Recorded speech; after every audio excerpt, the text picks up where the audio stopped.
Hola, ¿qué tal? Quiero comenzar este video haciendo algunas preguntas de reflexión muy importantes. Por ejemplo, puedo preguntarte, ¿cuál es el propósito de tu vida? ¿Lo que haces, lo que vives, tiene algún propósito? ¿Sirve de algo? ¿Vale la pena la vida que estás viviendo? Si valió la pena hacer lo que hiciste en 2023, eso tú lo sabes. Si viviste el propósito de tu vida este año, tú lo sabes. En realidad, debemos comprender el propósito de la vida, y si comprendemos el propósito de la vida, créeme, será mucho más fácil en 2024 disfrutar de lo que hacemos, alcanzar logros importantes y hacer todo lo que te propongas en función del realizar el propósito de tu existencia. Hoy quiero tomar el ejemplo de un personaje muy relevante en la historia y con base en ese ejemplo vamos a aprender acerca del propósito de la vida.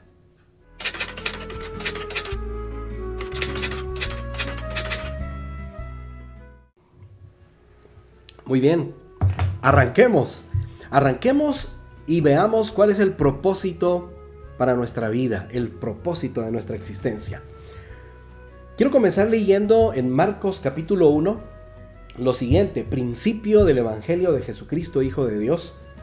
Como está escrito en Isaías, dice el versículo 2, como está escrito en Isaías el profeta: He aquí yo envío mi mensajero delante de tu faz, el cual preparará tu camino delante de ti.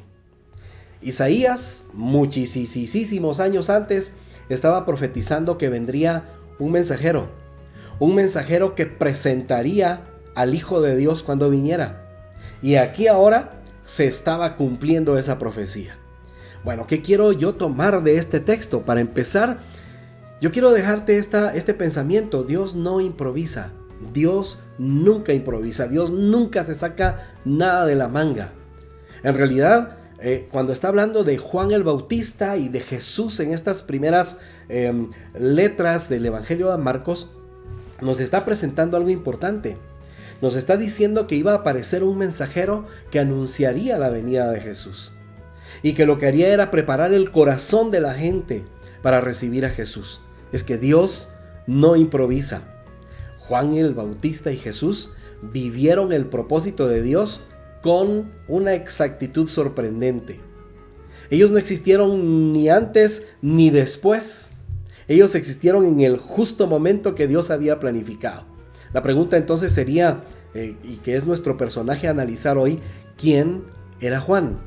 ¿Quién era Juan el Bautista? Veamos aquí en la Biblia esa respuesta. El versículo 6, 7 y 8 nos dicen quién era Juan el Bautista. Veamos el versículo 6. Dice: Y Juan estaba vestido de pelo de camello y tenía un cinto de cuero alrededor de sus lomos y comía langostas y miel silvestre. Era un personaje muy extraño. Era un personaje que se salía de lo común, que se salía de lo generalmente aceptado por la sociedad en ese tiempo. Muy extraño. Imagínate, tenía una dieta mera extraña, langostas y miel silvestre. Se vestía de una manera extraña. Sin embargo, eso no hacía la diferencia en cuanto al propósito de Dios para la vida de Juan el Bautista. Juan el Bautista estaba viviendo el propósito de Dios con exactitud sorprendente. Jesús, a quien Juan iba a anunciar, vivió el propósito de Dios de una manera muy exacta, muy exacta en cuanto al tiempo en que nació, en cuanto a lo que vino a hacer. Juan el Bautista, entonces, ¿quién era? Es la pregunta. ¿El mensajero de Dios que anunciaba la llegada del Salvador y Rey? Es la respuesta. Este era Juan el Bautista, el mensajero enviado por Dios. Ahora podemos hacer otra pregunta con respecto a este personaje. ¿Qué hacía Juan? En el versículo 4 nos dice lo siguiente: Bautizaba Juan en el desierto y predicaba el bautismo de arrepentimiento para perdón de pecados. ¿Qué hacía Juan? Predicaba y bautizaba. Por favor, ten en mente esto que nos va a ayudar para nuestra reflexión de hoy. Predicaba y bautizaba. ¿Y qué hacía Juan? Pues predicaba y bautizaba, llamando a todos a volverse a Dios en arrepentimiento de sus pecados. Esa era la función de Juan. Eso era lo que hacía Juan. Bueno, yo quisiera tomar una pequeña lección para empezar aquí. Debemos hacer lo que nos lleve a la realización del propósito de Dios. ¿A qué me estoy refiriendo aquí? Juan el Bautista era un hombre, sí, extraño, de una presencia muy extraña quizá para muchos, pero venía de una manera especial a hablar de parte de Dios. Era un mensajero de Dios. Habían pasado casi 400 años sin que Dios enviara a un profeta, y ahora nos envía a Juan, y ahora Juan predicaba y bautizaba, y él sabía que eso era lo que le correspondía hacer. Desde que Dios le apareció en el desierto y le dijo qué tenía que hacer, Juan predicaba y bautizaba, llamaba a todos al arrepentimiento. ¿Qué te parece si tú y yo aprendemos a hacer lo que nos lleve a la realización del propósito? ¿Cuántas veces nosotros queremos alcanzar algo, lograr algo, y no lo hacemos porque hacemos tantas cosas dispersas y no nos enfocamos en hacer aquello que nos va a llevar a realizar el propósito de nuestra vida? Bueno, yo diría sería una muy buena primera lección para nosotros en el ejemplo de la vida de Juan. Pero hay algo importante también que quiero dejar en tu corazón, en tu mente, en tu vida. Y es que si decimos que Dios no improvisa, que Dios planificó perfectamente todo bien, debemos entonces aprender a confiar plenamente en Dios. Pregunta importante: ¿cómo está tu confianza en Dios? ¿Has puesto tu confianza en Él? Confiemos en Dios, Él no improvisa. Volvamos a Dios en arrepentimiento. Volvamos a Dios y disfrutemos de una buena relación con Él. Esa es la idea del propósito de Dios para nuestra vida. Y lo vamos a poder hacer si tenemos la plena seguridad y confianza de que Dios no improvisa. En realidad, para Dios todo está en lo seguro. Todo está en los logros y en los alcances reales de la vida. Dios nos llama a vivir el propósito de nuestra vida. Si Dios no improvisa, nos está llamando cada día a nosotros a vivir el propósito de nuestra vida. Desde nuestra experiencia personal de vida, es decir, no todos tenemos el mismo llamado o vocación. Estoy pensando, este video lo va a ver algún maestro, algún ingeniero, a lo mejor lo va a ver un comerciante, un agricultor, y puedo pensar en que cada uno tiene una vocación y una experiencia de vida distinta. Y allí, desde esa experiencia de vida personal, allí nos llama a Dios a vivir el propósito de nuestra vida. Nos está llamando a vivir el propósito de la vida, de nuestra vida, desde lo cotidiano, desde nuestra vida cotidiana.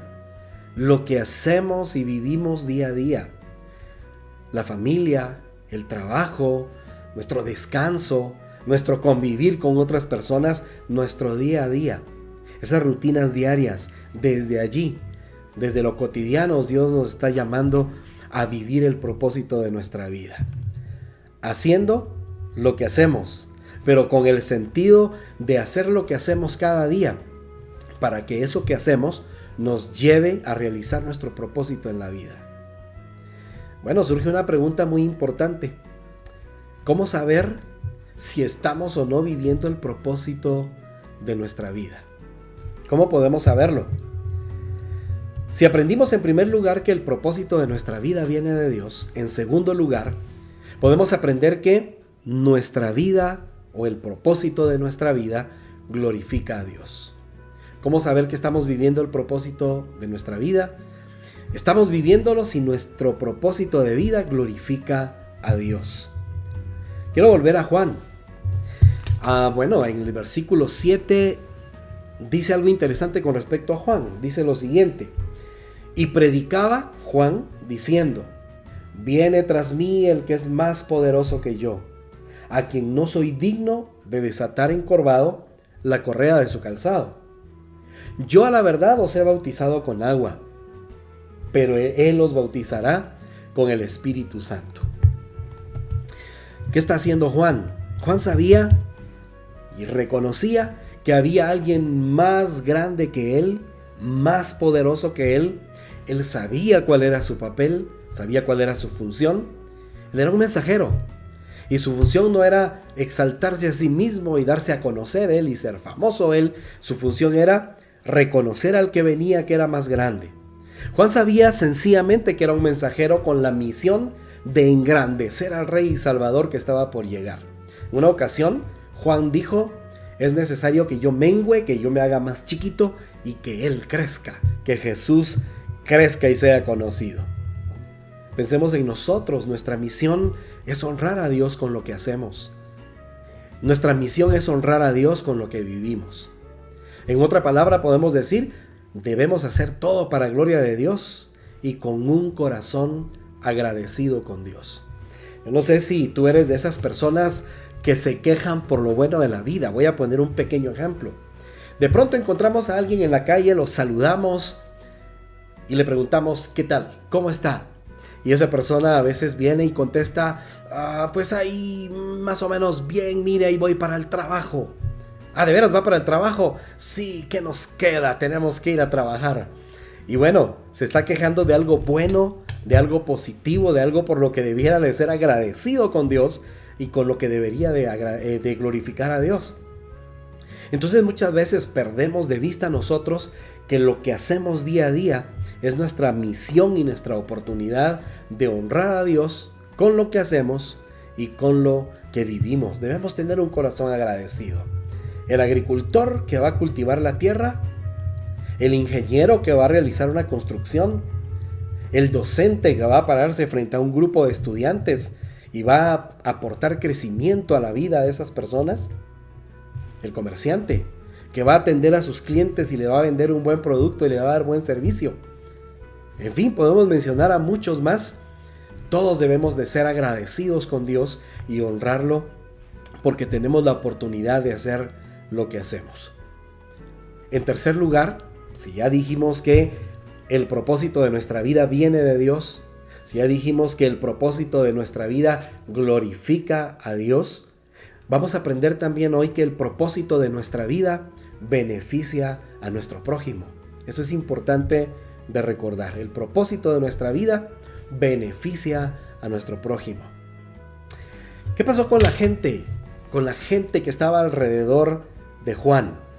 El versículo 5 nos narra: y salían a él toda la provincia de Judea, y salían a él todos los de Jerusalén, y eran bautizados por él en el río Jordán, confesando sus pecados. Bueno, yo quiero pensar en lo que está pasando aquí. ¿Qué es lo que está ocurriendo? Lo que ocurrió aquí es que había un profeta en el desierto, estaba predicando, tenía un mensaje claro, una misión clara que cumplir, y la gente encontró lo que necesitaba allí en el mensaje de Juan, de aquel profeta. Allí encontró la satisfacción de su necesidad. La gente recibió el beneficio al aceptar el mensaje de Juan. ¿Qué recibieron? Pues la gente iba y recibía el perdón de pecados, recibía una nueva relación con Dios, esa oportunidad de reconciliarse con Dios. Ahora yo quiero pensar en esto. Venían de Jerusalén. Allá en Jerusalén o en Judea tenían maestros de la palabra de Dios, tenían rabinos, tenían personas que les enseñaban de la palabra de Dios, pero algo estaba ocurriendo que no encontraba la gente la satisfacción ni el regreso a una buena relación con Dios, el regreso a casa. No lo encontraban. Pero allá en el desierto con aquel hombre extraño que traía una misión importante, allí encontraron lo que necesitaban. Pensemos nuevamente en nosotros. Nuestra misión es bendecir a las personas con lo que hacemos y vivimos. Pero sobre todo que en y a través de nosotros la gente aprenda a vivir el propósito de Dios. Y voy a enfatizar esto porque es importante que nosotros lo tomemos muy en cuenta. Nuestra misión de vida, el propósito de nuestra vida es bendecir a las personas con lo que hacemos y vivimos. Podría mencionar tantas profesiones, pero con lo que tú haces día a día, con tu trabajo, el estudiante con ir al aula escolar, universitaria, con prepararse para una misión importante en la vida, debe aprender esto. El servir a los demás es una misión. El saber que lo que está haciendo es un servicio para satisfacer una necesidad, pero más importante aún, que en lo que hacemos y en lo que vivimos, las personas puedan aprender a vivir el propósito de Dios, que vean en nosotros un ejemplo importante a seguir. Bien, quiero terminar entonces con esta conclusión. Primero, confiemos en Dios porque de Él viene el propósito de la vida. Número 2, glorifiquemos a Dios con lo que hacemos y vivimos.